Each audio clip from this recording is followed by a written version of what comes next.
There was a churchyard, beautiful old church. But in the grounds, there was the most amazing tree. And I was walking towards it. And I can't say exactly the words because it's quite rude and we'll probably get banned from YouTube. But it said, please do not come any closer. I said, okay, why?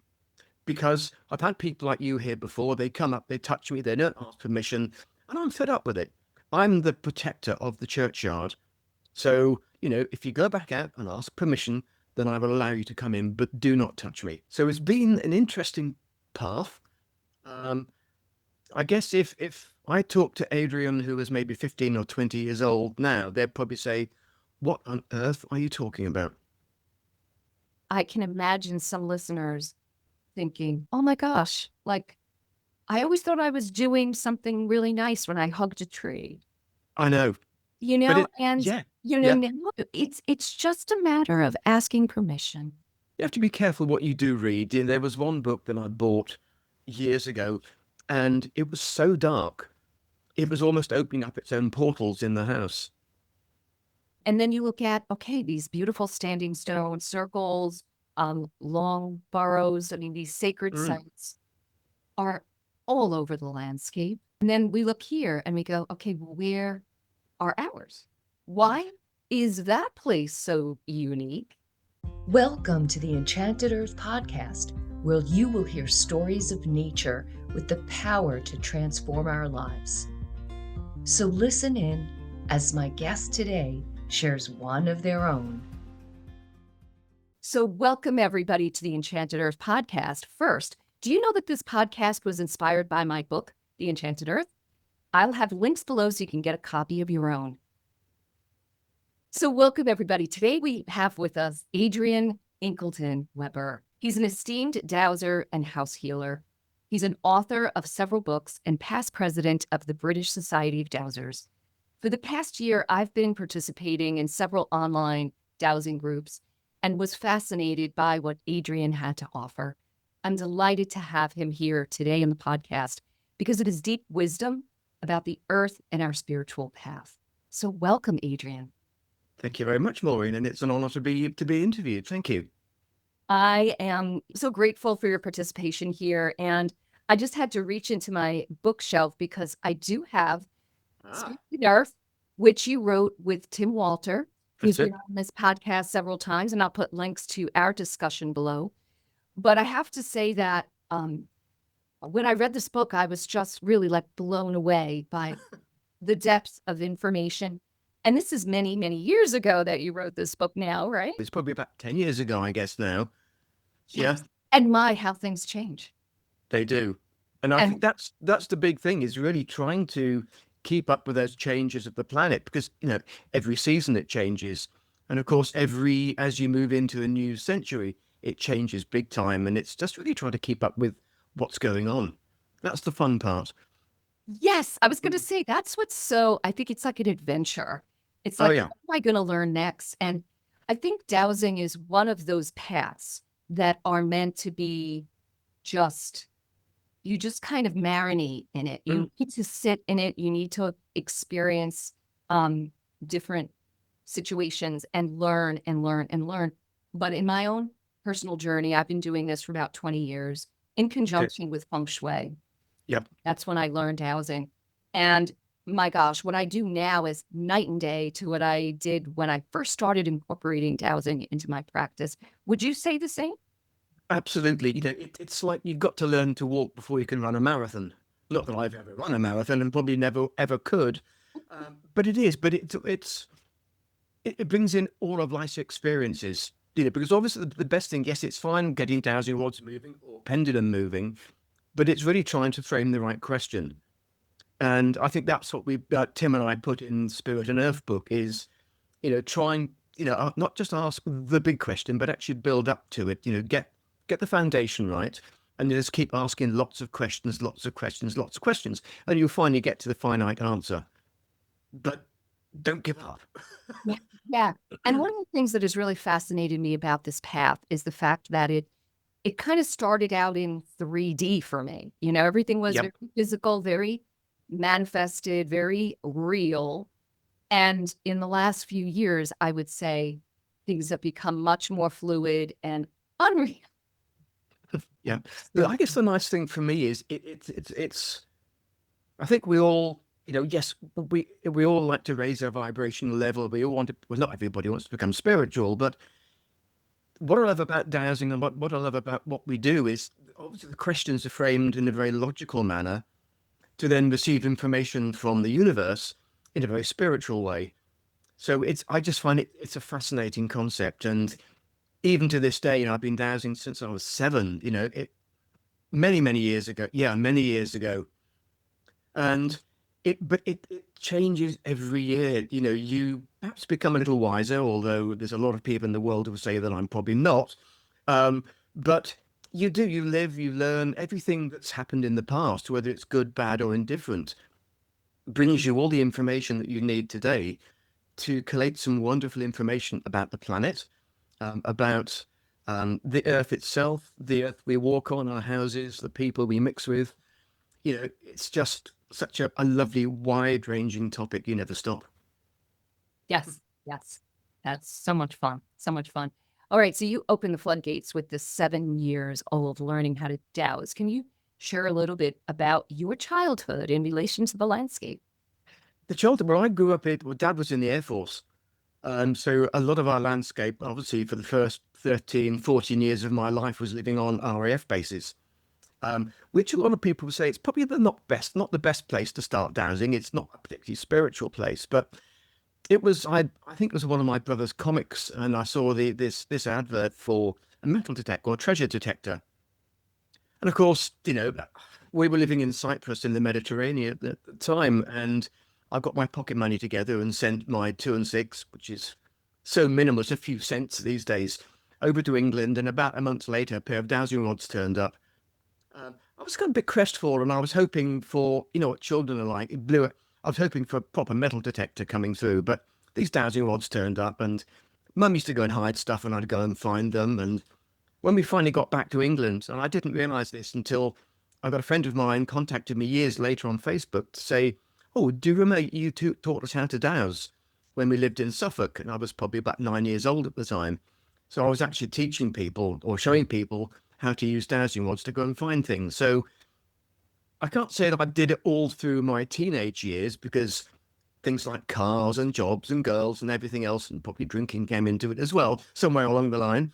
But I picked it up very quickly as I got into my 20s, then into my 30s, and it's just rolled on massively now, entering my 70s at the end of this year. So, it's just been a wonderful voyage. Fantastic voyage. Wow. Well, I would say that you must have had previous lifetimes dowsing to pick up something like that at such a young age. Yeah.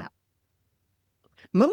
Mum was very spiritual. I often call them spiritual gifts, that it has to come from somewhere. My father, not in any way, shape or form, fighter pilot all of his life and loved it. But Mum was a very spiritual lady, as her mother was as well. So suddenly, one generation will get it, and it happened to be me. And it's just been a wonderful journey, and it's a journey that you will never, ever stop learning. Along the way, there's always something new coming in, something you need to try, and it's just fascinating. I don't know what I would do without it. I would be horribly bored. Well, yes, yes. So when it comes to your relationship with the earth, I mean, surely the dowsing was more at that age, was more about finding things and Sure. finding physical treasures, right? But how was your relationship with the landscape itself? Like, did you have access to nature outside? Oh, yeah, all the time. And we lived on RAF bases. We were surrounded by thousands of yards or several miles of, barbed wire fencing. So people couldn't get in. We couldn't get out. And so we had the run of everywhere. And it was magical. Certainly in Cyprus, we would disappear for hours and hours and hours and just sit in the countryside, sit on the beach, in the sea, climb trees. It was an idyllic childhood. And I've always been somebody that actually spends a lot of time outdoors, whether it's walking or just sitting with my back to a tree and talking to it. I don't always get answers, but a lot of time I do. It's normally to say, can you just get off, please? You're sitting on the roots, and we don't like that very much. You didn't ask permission. And how do you receive that message from a tree? That's always the biggie, isn't it, really? And it's you just kind of get a voice in your head.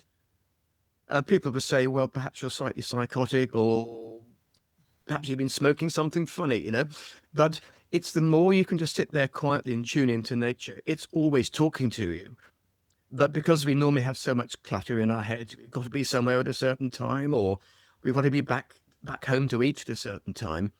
If you can just escape and get rid of that monkey chatter in your head, allow nature to really talk to you, to really embrace you. And then as soon as you start doing it, maybe not on day one, but again, practice makes perfect for all of us. So the more we do it, the more we can chill out, the more we can calm our brain, the more we're then receptive to receiving answers from not just the universe, but from the earth. Because we are earthbound creatures. We need to keep that connection with the planet. We need to keep ourselves grounded. Because I guess most jobs these days, everybody's in their heads.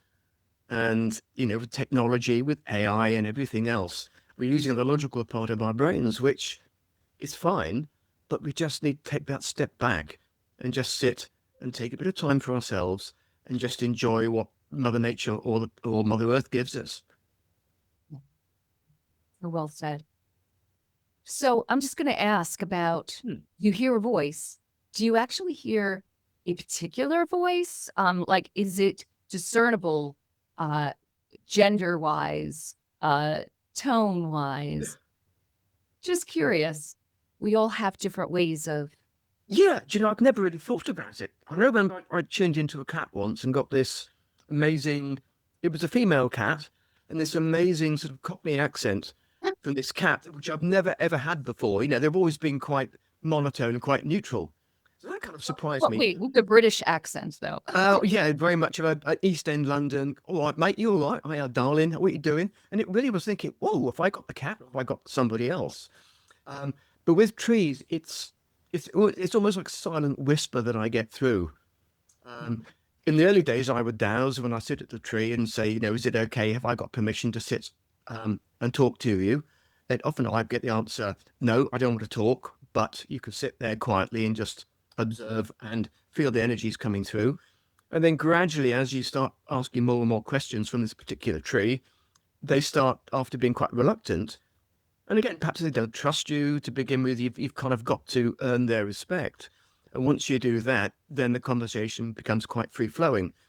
But it's normally me asking questions and then I'm answering rather than the other way around. So you've got to think, what do I ask a tree? Okay, well, so I used to start writing down the questions I'm going to ask, and then gradually, you have this conversation with them, and then they just kind of respond to your thought patterns. Yeah. Quite exciting. So at what point in your life did you realize that the dowsing rods could help you connect to the natural world? Was it immediate, or was there a... No. At the time, as you rightly said, it was finding lost objects. It wasn't probably until I met up with a wonderful palmist called John Benedict, who really sort of started me very much more on the spiritual pathway. And then a chap a little bit later called Andy, I can't think of his surname again, Andy Roberts, who lives down south in England. So that's really what got me started looking at sacred spaces in particular. Because at the time I was running a busy estate agency practice and had no time really for much else. And suddenly things weren't as good as they should have been. And I really wanted to try and get some answers to the way forward in business. And having met these two gentlemen, they opened my eyes to a completely different world. So that's really when I picked up dowsing rods to actually look at sacred spaces. I wanted to put a standing stone in the garden, that place I was living at the time. Wanted to find a place to put it. And he said, well, just go and douse it. It's a good idea. Typical, you think it's a very logical, why didn't I think of that? So I dowsed where I wanted it, or where it should be, I thought. And Andy came along a week later and said, oh, it's just down there. Oh, why have you put that little white pebble down there? That's what I'd dowsed. So he'd actually picked up the same spot that I had. So that kind of proved to me that, yes, I could then start looking very much more at the sacredness of the planet, looking at where to perhaps put a sacred stone, where a sacred site was, what the sacred site was there for. So that then led to a whole new world opening up. And it just hasn't stopped. It just goes. I have a very specific dowsing question. If we have time, I'll ask you a little bit later. Okay. But now I'd just like to open it up to an experience that you had of maybe, mystical realization of our connection to the earth or Okay. cosmos. But upstairs. The first, I'll give you a slightly funny one involving my dog's predecessor called Annie. Now, he sees elementals, and Annie did as well. And there was where we were living at the time, also up north, there was this lovely little glade of trees and bushes, all quite sacred. And that's to me where all the elementals, all little nature spirits gathered. Annie, being Annie, would just charge through. All I could see in my mind's eye were all these cups and saucers and tables, and all these poor elementals being scattered to the four winds. And what they then would do is attack her. So she'd come back in, she'd sit in her bed shivering and worried and not very well. So I'd have to keep clearing Annie of elementals. Blow me down about 3 or 4 days later, she'd go and do exactly the same thing. They'd obviously have a go at it. She'd come back shivering and I'd have to clear them. So I just had to go outside with the elementals and say, look, forgive the dog. She doesn't know what she's doing. She's quite young and she's a Springer Spaniel.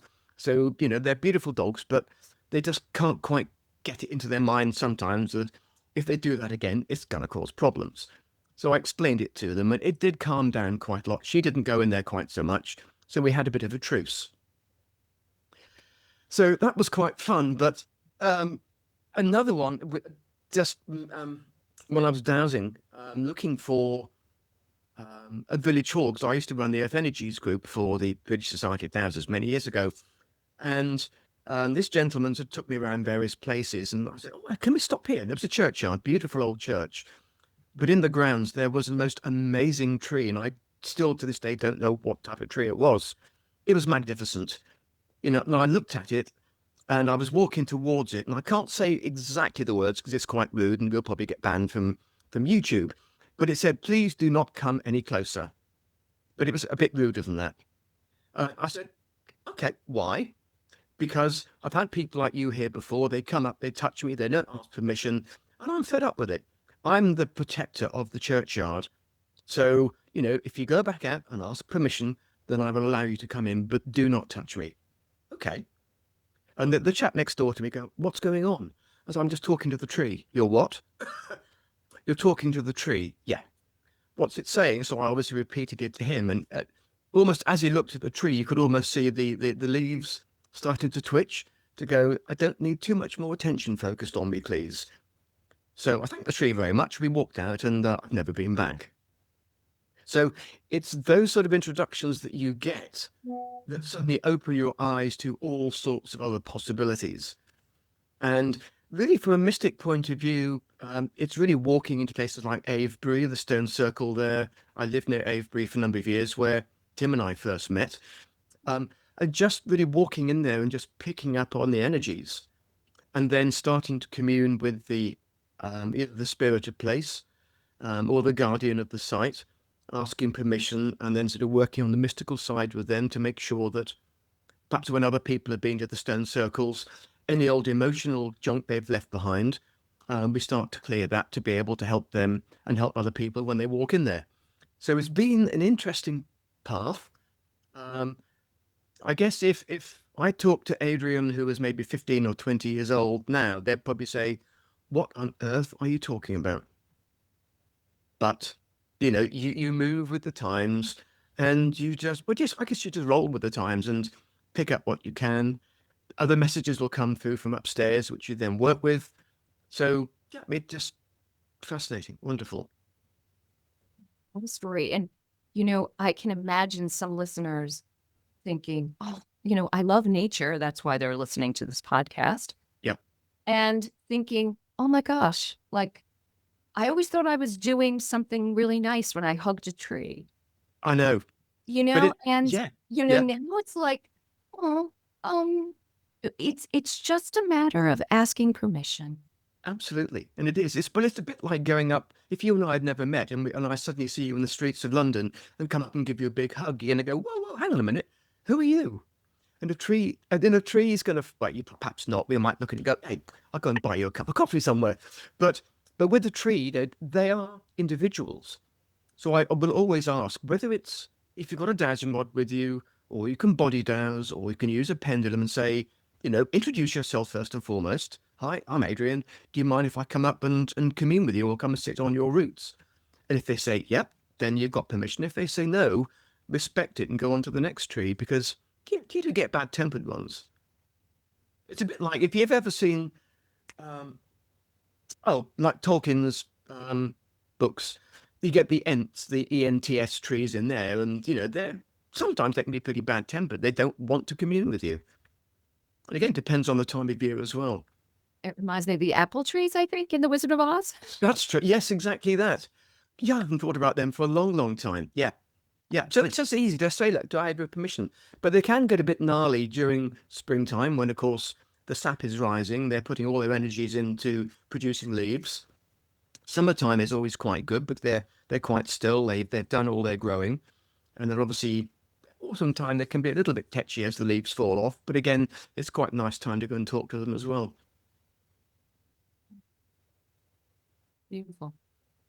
So you mentioned body dowsing. So for many people out there, although they have this relationship with nature, some people might even be saying, what is dowsing? We probably should have covered that just briefly at the beginning. Maybe I'll just move this to the beginning. So can you just share in a brief way what dowsing actually is? I wish I could. I wish I could say precisely what it is. My take on it, it's a bit like dowsing rods are, a bit like an aerial we used to have on top of our houses years ago. It's like an antenna, and it kind of, as soon as you think of something, obviously you're connecting to upstairs with your subconscious mind.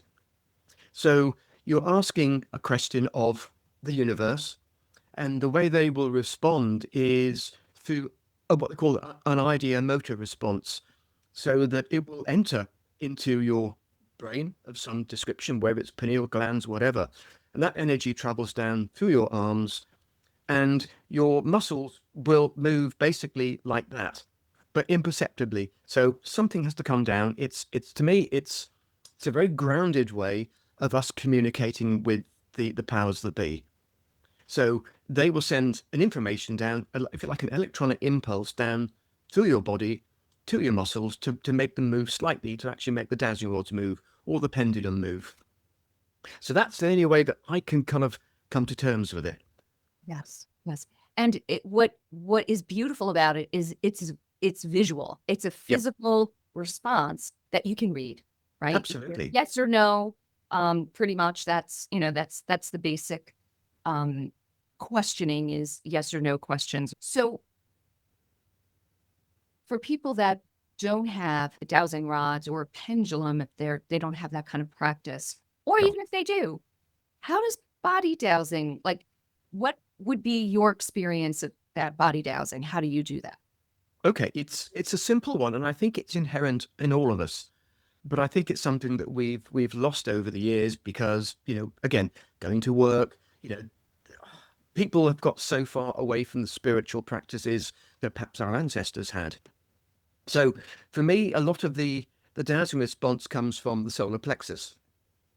So what I often say to people is if you just stand upright, close your eyes, and pick up something that is good for you. Let's say some vitamin C or a glass of nice water. Put that on your solar plexus and just see what your body does. Now I've done that with a room full of like 150 people, and everybody's moving left, backwards, forwards, right, and it's quite interesting to see the different responses. So like a dowsing rod, for me, when I ask a yes response, it crosses that way. If I ask for no, they don't move because you don't need them to move because it's a waste of energy, if you like. So if it's a no response, no movement, yes response there. And the same with body dowsing. So if I pick up, let's say, an egg, which I can't eat, put an egg on my solar plexus, and then my body will automatically start moving backwards.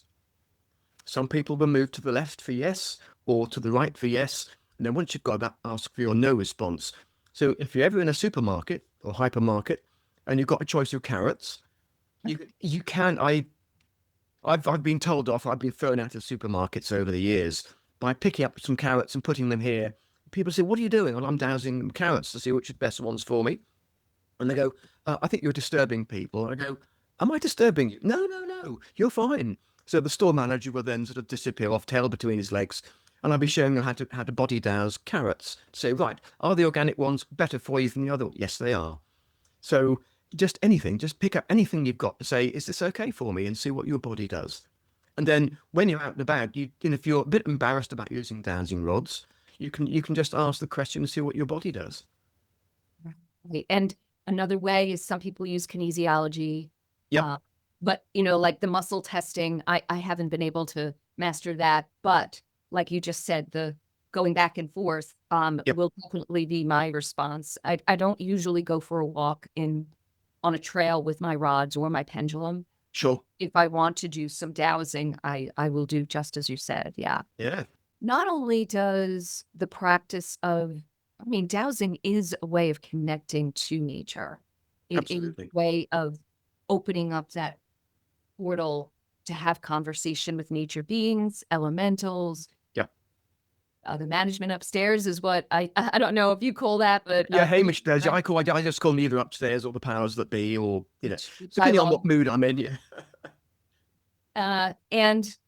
And yeah, it is one of those ways, and it's a wonderful tool for some people to kind of experiment and use with that.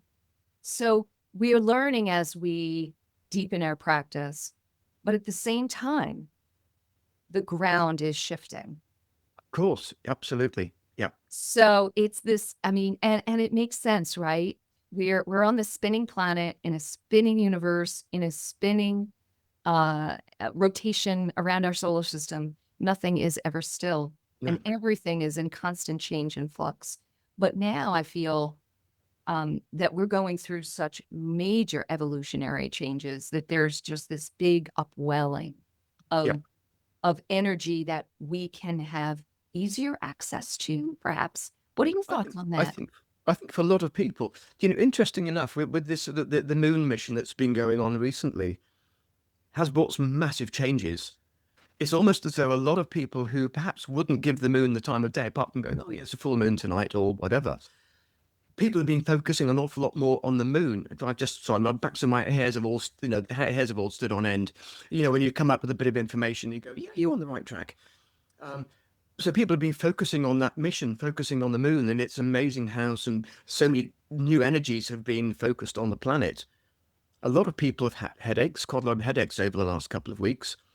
People feel very ungrounded.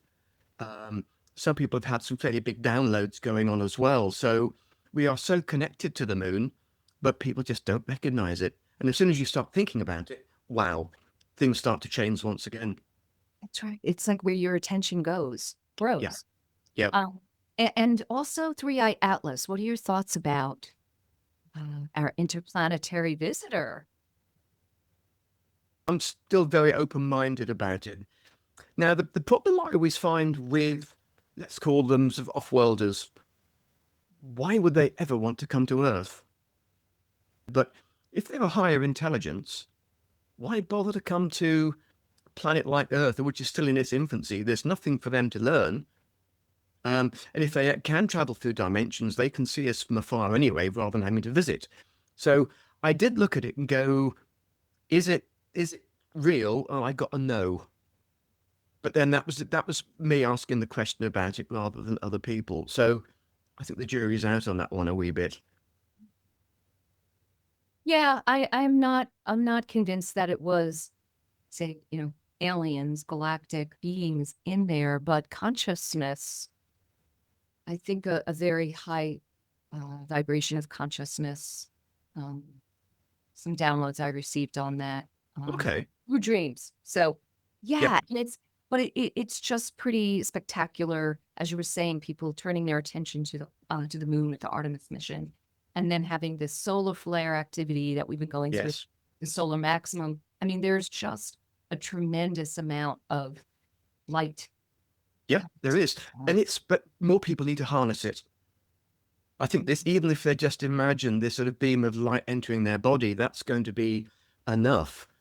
And the more people that did that, we've got a planet that's glowing with spirituality rather than as it is at the moment. Are you familiar with Dr. David Hawkins, that map of consciousness that he created? No, I'm not. I know the name, but I haven't seen the map or read about it. It is really interesting looking at the consciousness. And he used kinesiology with tens of thousands of people all over the world, measuring consciousness on this map, and wrote the book Power versus Force. And I've got the book up here. oh, okay. Yeah, there we are. I have got the book up here. I've gone through bits of it. I just never get a chance, Yeah. That's the problem with all of this. And there's some great books and things out there. It's just really having the time to sit down and go through them. Yeah, I think it's whatever kind of comes through our path and what we pick up is what we need to hear at that moment. It will inspire us, right, for our next step, whatever we're bringing out into the world. Yeah, there's some great stuff out there, but I tend to find a lot of the books written in the 20th century a little bit outdated compared to a lot of the books coming through now, Oh, yes. Yes, you're right. So interesting. I just picked up Barbara Hand-Clow's Alchemy of the Nine Dimensions.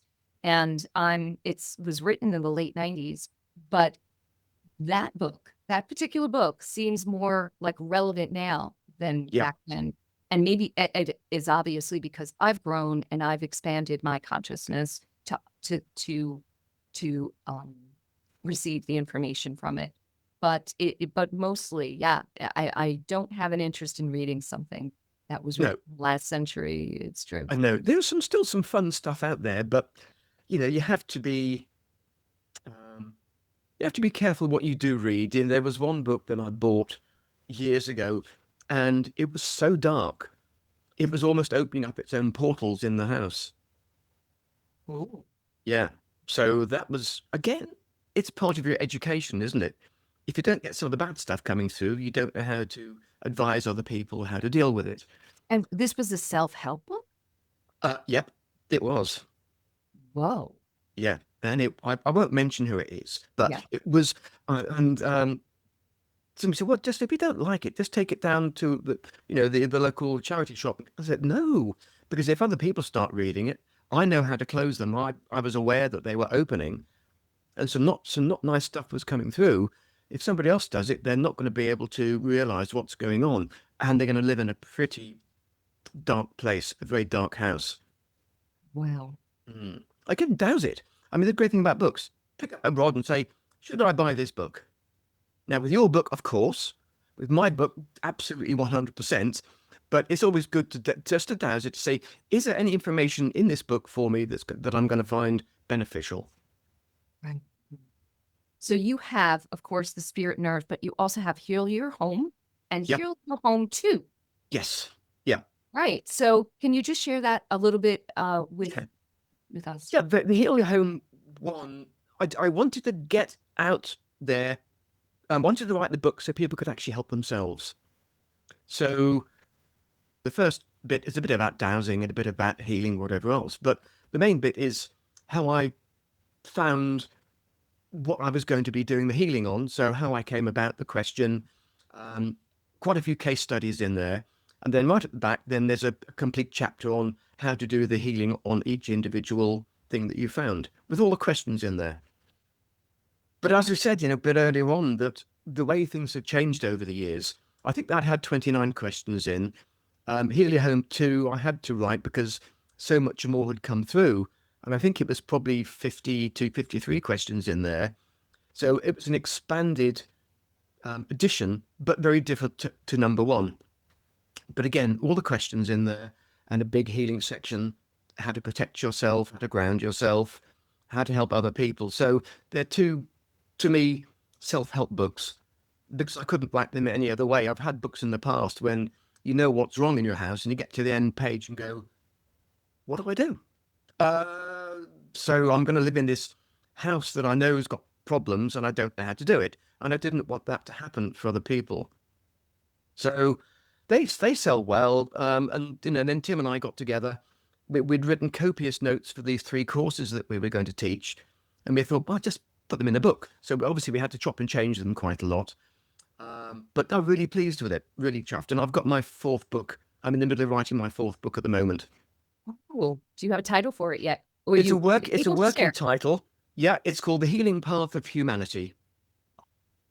It's a bit grandiose, and I'm not quite sure whether it will come out that way or not, but it's really trying to bring in the elementals, using AI, because I think it's time that we brought some of the AI stuff into healing. So I'm about 10,000 words into it. I've only got about another 80,000 to do, but small fry. So that's obviously in between all the house healing work that I do as well. So so it will be hopefully by the end of the year, but more likely beginning of next. Oh, I'm okay. I'm really curious about the AI integration. Can you share just a little bit about that? I can, it's something that, I think many of us have watched the Terminator films and what AI could be. If all it gets is bad stuff from people, and all the spiritual people are put off it, we need to have the good and the bad for it to come out the right way. So what I'm really trying to do is introduce that concept to people and how we can use AI in a more positive way. And there are also really good positive things coming out from it. What other information has it been given? So yeah, we can use it in a positive way, but we have to be very, very careful with it. So a question that I have, and I know many do, and in, say, the US, is I look at, dowsing in the UK is, I don't know if you would say is commonplace, but it is more known, more accepted. And then you look at, okay, these beautiful standing stone circles, long burrows. I mean, these sacred sites are all over the landscape. It seems like more and more is being discovered. And then we look here and we go, okay, where are ours? Why is that place so unique? Yeah. So any thoughts you have on that? Yeah, I think most of the sacred sites come from pagan times for us. So, and don't forget, the whole of Europe and the UK was joined together. There was no such thing as the English Channel in those days. So there was a lot of free passage. And if you go to France, you go to Germany, there's an awful lot of sacred sites, burial mounds, standing stones, Karnak, for instance, in the south of France, in Brittany. So a lot of those people were, just free travel. And I do feel that the Druids at the time, before the Romans came in and slaughtered them all, were very much priests and priestesses. They worshipped the land, and that was their church, if you like. But of course, there's an awful lot of Native American sites there. But of course, the settlers coming across, a lot of them were destroyed, as indeed a lot of them were up here during the 17th and 18th century, the witch trials that went on. Avebury, the other stones were ripped down and smashed up, big bonfires built underneath and split the stones. And in fact, some of the stones, are the foundations of the church in the village. So you've got pagan foundations to Christian religion. So it's almost like pagan stones underpinning into Christianity. So of course, we've had these stones for thousands of years, whereas within America, I think because the tribes were often they weren't sedentary, they were moving around the place. A lot of their totem poles, a lot of their sacred sites would be movable. So you've got the Serpent Mound, I think, is in Hawaii, in Ohio. Ohio. So you've got one or two, but I think a lot of them just been destroyed, plowed under, for grazing. It is, I think, a big function of the material that was used for the sacred sites, and it was the geology Absolutely. that played a role in that. And yes, and it's just fascinating to see how that has played out over the millennia and in the different cultures. And because I am so envious of all of my British colleagues who are like, oh, I'm going here for, on Saturday. Anyone want to join me? And I'm like, I know it is. And I'd spend quite a lot of time over in France. I mean, some of the sites over there are just staggering, just unbelievable. There was one, can't think what it's called. I can't even think what it's called. I can send you a photograph of it. It's just this burial mound that's obviously all been uncovered. And it's just staggering. The size of the stones are quite incredible. Just mind-blowing. You just look at it and go, how on earth did they do it? Yes, yes. The mysteries. Yeah. Again, you can douse it. I know how they did it. You can douse it. Yes, exactly. Exactly. Yeah. But again, it's trying to get those questions right. You don't so, yeah. Right. Like you said, the questioning, the words you use when you question are so important. Yep. Because They are. you can narrow your query down before you even really get to the big question. Just yeah, you can be asking wrong questions. Yeah, and it's easy. And again, that's nice to do because you'll get sort of weird answers. But it's always quite good sometimes, certainly over here, to actually be able to remotely douse the site before you get there. Because again, sometimes your energies aren't right for the site. So you'll drive maybe 2 or 3 hours down to Avebury, or 5 hours for us now, and you get there and they go, nope, it's not right for you to come in. You go, what? I just traveled 5 hours to get down here. And so it's always, is it a good time? It's an auspicious time for me to go down and visit the stones. Yes, perfect. Okay. Then we go and do it. Yes, that will save a lot of headaches for sure. It does. It does. Wow. Yeah. Wow. And do you feel that there's more of an interest in dowsing in recent years? It's a weird one because the British Society of Dowsers was formed just after the First World War by a whole lot of British officers from the army who were dowsing ordnance, they were dowsing for mines, all sorts of things. So it's a practical purpose behind it, and it really did catch on. I think there were more people now than perhaps there were at the tail end of last century. I think lockdown upset an awful lot of people, and a lot of it left them wondering why these things happen. So a lot of people who are involved in dowsing, I think, almost laid the dowsing rods to one side and probably won't touch them again. But building up to that, I know when I was vice president of the BSD, we had almost 1,500 members, which doesn't sound much, but it's a lot compared to other foundations. I think that number's reduced a wee bit now, but things like the Earth Energy Group online are starting to help build the numbers once again. The problem where we often run foul is when it goes down to religion, a lot of people look at dowsing as the devil's tools. That, no, it's black magic. No, it isn't. You can use it for bad means if you want to, but everybody I've worked with helped teach. You just look at the good stuff. You're just channeling the good energies from the earth, from the trees, from Mother Nature, combining with the heavens, combining with upstairs. And you can do some amazing work with it. But of course, there are people doing some bad stuff with it.